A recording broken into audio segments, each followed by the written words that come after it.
Okay, kiddos, I hope you're doing well. I'm excited to bring this lesson to you today because it's one of my favorite poems. When you look at this poem, you're going to be like, oh, wow, it's super short.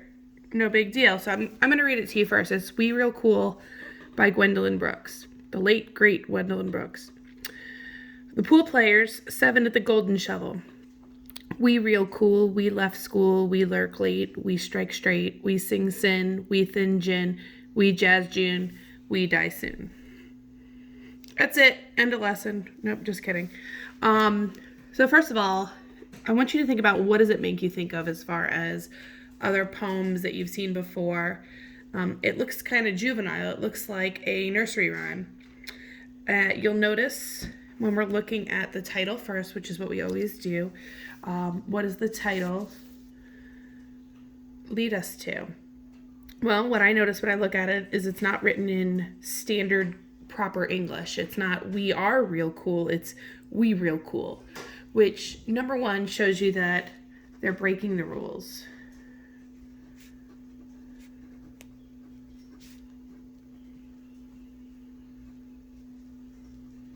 Okay. It also could possibly be indicative of the time period or the people speaking.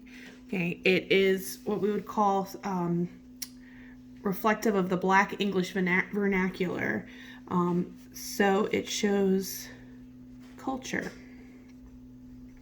Okay, very like it. If you listen to the rhythm, we real cool, we left school, we lurk late, it has like a jazzy type of sound to it, which would come from the Harlem Renaissance area where jazz originated.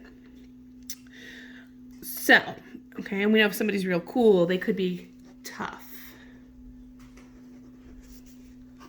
or cool, popular maybe. So we're gonna look at, it gives us a little preface at the beginning, the pool players. And so what do you know about people that play pool? Okay, they hang out in pool establishments, which probably aren't the best. Okay, probably very smoky at the time, a lot of probably not the best quality people in there. Okay, and there's 7 at the Golden Shovel. The Golden Shovel is probably the name of the pool hall, and that there's 7 of them. All right. So I want you to look at the rhyme scheme and I want you to think about what else that you notice. Okay, I want you to pause the video for a moment and jot down anything you notice about the main part of the poem.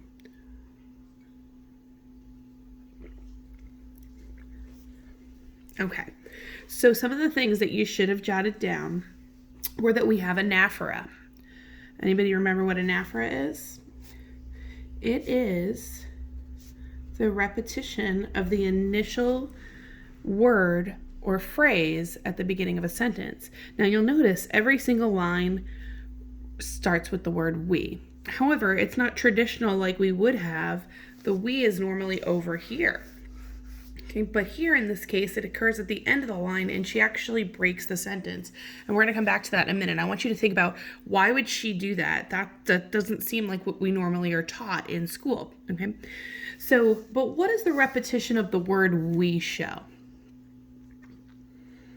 Okay, we shows unity.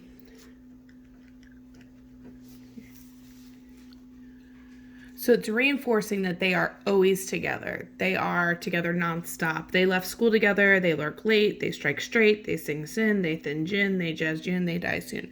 They are ride or die. Okay, literally ride or die, because at the end they die.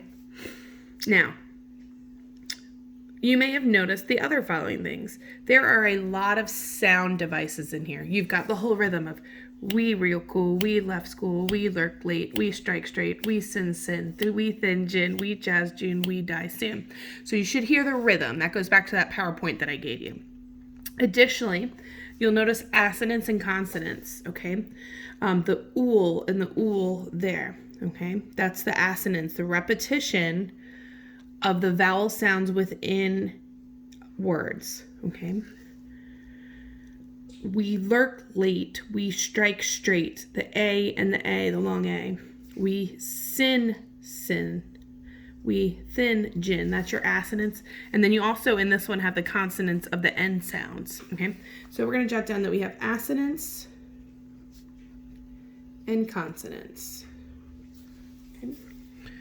All right, now my little experts, I'm sure that you noticed that there were alliterations. Give yourself a gold star if you notice the alliterations of lurk late, strike straight, sing sin, jazz June. Okay, so you've got alliterations.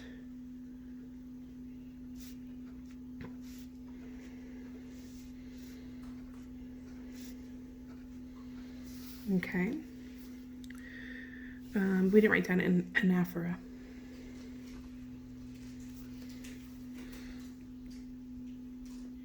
Okay. So tell me about these people. What do you think? Let's look at each line of actually. Oh, we've got to do rhyme scheme first. Okay. So if you jotted down your rhyme scheme, it should be A, B, B, C, C, D, D. Some of you all ask why we didn't do the rhyme scheme up here, because this is kind of like a forward. It's not going to be part of the actual poem. It's part of the poem, but it's not part of the poem. It's giving you like the setting or the background info. So let's shut that down. Okay. Now, when we're looking at the content of what actually is occurring, these guys are cool. They left school. So that tells us what? Now, think about it. There's a double meaning there. They could have left school early. They could have gotten dismissed from school like they normally would, and they left school. It could mean that they dropped out. So you've got three possible meanings of left school. I love, you guys know I love when the context is vague, because it's open for interpretation. So when we look at that, we don't know, and you have to, as the reader, decide how bad are these guys. If they're just leaving school at the end of the day and then they're going to stay up late, no, they're not that bad. But if they, cut school, well, then they're kind of bad.